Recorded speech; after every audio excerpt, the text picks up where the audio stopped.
Titanic क्यों डूबा? Titanic की वो आखिरी रात।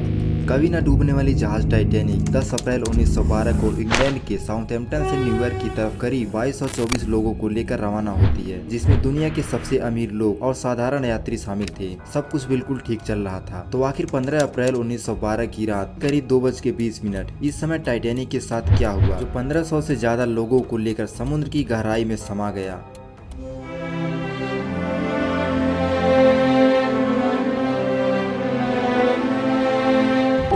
आज जानेंगे कभी ना डूबने वाली जहाज डूबी कैसे। क्या सच में टाइटैनिक के कैप्टन ब्रूस ईस्टमैन ने जानबूझकर टाइटैनिक को समुद्र में डुबो दिया था? आखिर कौन था टाइटैनिक के 1500 से अधिक यात्रियों के मौत का जिम्मेदार? जानेंगे यार टाइटैनिक के बनने से लेकर उसे डूबने तक का सफर। मैं दयाल कश्यप, स्वागत है आपका अपने इस इंटरवल की हिंदी टीवी पर। देखिए, टाइटैनिक का डिजाइन फेमस सैनिक आर्किटेक्ट थॉमस एंड्रयू और उनकी टीम ने तैयार किया था। इसे उस समय के सबसे बड़े और लग्जरी जहाज के रूप में डिजाइन किया गया था। दोस्तों, टाइटैनिक का मेन उद्देश्य यात्री जहाज के रूप में सेवा देना था। टाइटैनिक जहाज की बनावट बेहद डिटेल और जटिल थी, जिसे 16 वाटर टाइट कंपार्टमेंट में बनाया गया था। इसीलिए इसे अनसिंकेबल जहाज माना जाता था और इसे 31 मार्च 1909 को बेलफास्ट आयरलैंड और सेल्फ शिपयार्ड में बनाना शुरू हुआ। पहले तो टाइटैनिक के हुल का निर्माण हुआ, जो स्टील की बड़ी बड़ी प्लेटों से बनाया गया था। हुल के निर्माण में कई महीने लगे और इसे स्पेसिफिक मशीनों डिवाइस की सहायता से जोड़ा गया था।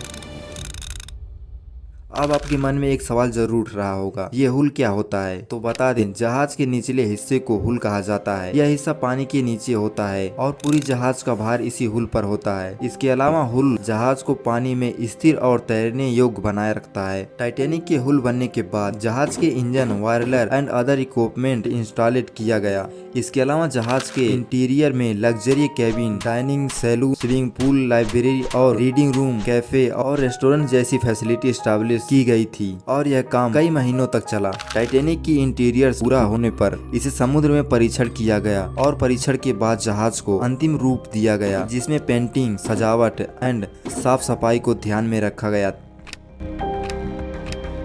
लगभग 3 साल में RMS टाइटैनिक कंप्लीट होती है और फाइनली 31 मई 1911 को टाइटैनिक को ऑफिशियली लॉन्च किया गया और लास्ट में कुछ इम्प्रूवमेंट की गई और इसे सर्विसेज के लिए तैयार किया गया। और अब सभी परीक्षण और तैयारियों के बाद टाइटैनिक सफर के लिए पूरी तरह तैयार हो चुकी थी।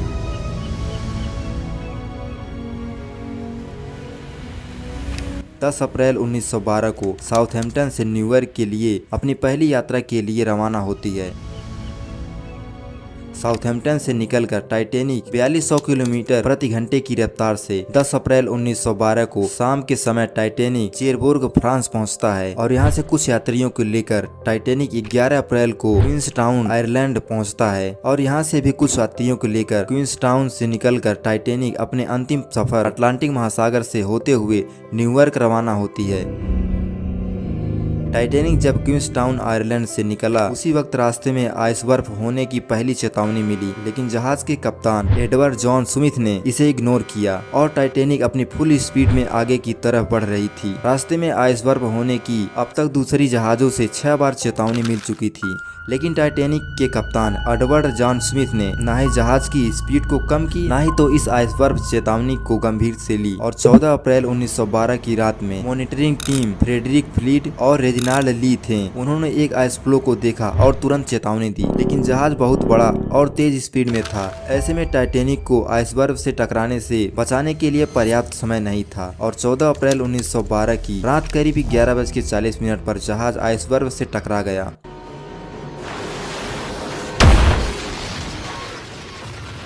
आइस बर्फ से टकराने के बाद टाइटैनिक के दाहिने हिस्सा अधिक डैमेज हो चुका और जहाज के निचले हिस्से में 5 वाटर टाइट कंपार्टमेंट में पानी भरने लगा।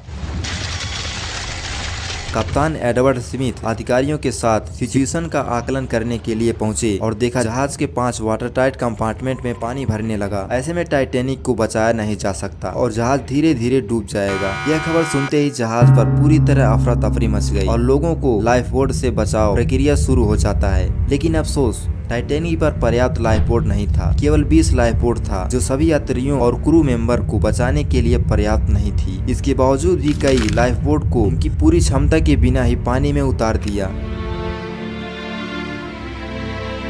जैसे जैसे पानी का स्तर बढ़ता गया, टाइटैनिक का आगे का हिस्सा डूबने लगा। लगभग 2:15 पर जहाज का पिछला हिस्सा ऊपर उठ गया और टाइटैनिक 2 हिस्सों में टूट गया। कुछ ही मिनटों में 2:20 पर टाइटैनिक पूरी तरह से टूट गया। लेकिन टाइटैनिक डूबने के पीछे किसी प्रकार की साजिश नहीं मानी जाती, बल्कि यह एक अनफॉर्चुनेट एक्सीडेंट माना जाता है। अगर टाइटैनिक पर पर्याप्त लाइफ बोर्ड होता तो अधिक लोगों को बचाया जा सकता था।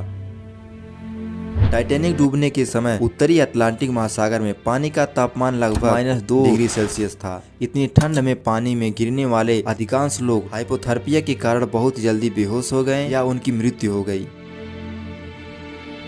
टाइटैनिक डूबने के बाद कई समुद्री खोजकर्ता की टीम टाइटैनिक के मलबे को खोजने की प्रयास की, लेकिन कुछ हाथ नहीं लगा। लेकिन टाइटैनिक का मलबा पहली बार 1 सितंबर 1985 को अमेरिकी समुद्री खोजकर्ता डॉक्टर रॉबर्ट वेलर्ड और उनकी टीम ने खोजा था। जहां टाइटैनिक का मलबा है न्यू फाउंडलैंड कनाडा के तट से लगभग 600 किलोमीटर दूर अटलांटिक महासागर में और लगभग 3800 मीटर की गहराई में है। लेकिन दोस्तों, टाइटैनिक को लेकर कई रहस्य हैं जो हम सभी से परे हैं, और मिलते हैं टाइटैनिक के अगले वीडियो में RMS टाइटैनिक से जुड़ी रहस्यों के साथ।